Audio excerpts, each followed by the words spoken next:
Јас не сум правник да ги толкувам членовите на законот, но полагав неколку испити од правото, а во мојато образование најважна беше логиката.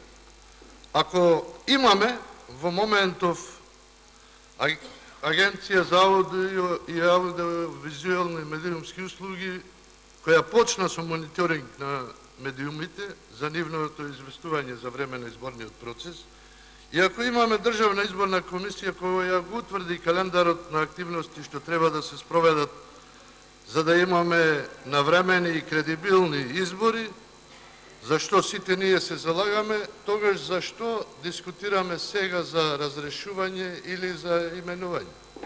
Тоа логично се поставува прашањето заради тоа што колега Џафери, вие ги распишавте изборите и овие сите надлежни институции си ги почнаа своите активности.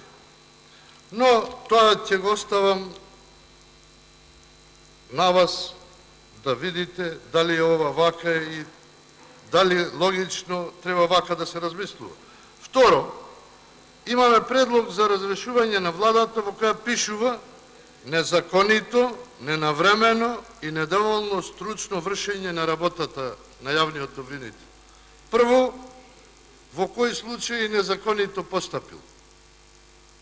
Треба да се одговори на тоа, во кој случај Марко Зврлевски, јавниот обвинител на Република Македонија, незаконито постапил. Кога ненавремено постапил? Во кој случај ненавремено постапил?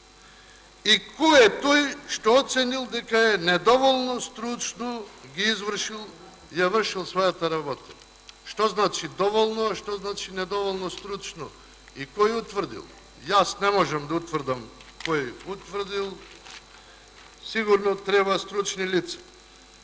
А на колегата Артан Груби, во многу работи се сложувам со него, но со ова етнички предрасуди еднаш мора да престанеме да зборуваме за етнички предрасуди, затоа што сме многу мешана етнички средина и секогаш секој ќе најде затоа што сум ром ме осудија, затоа што сум турчин, затоа што сум македонец, а судијата беше албанец и така натаму. Со ова еднаш треба да прекинеме, сите си имаме име, презиме и матичен број и со тоа да дискутираме, а не за тоа кој што е.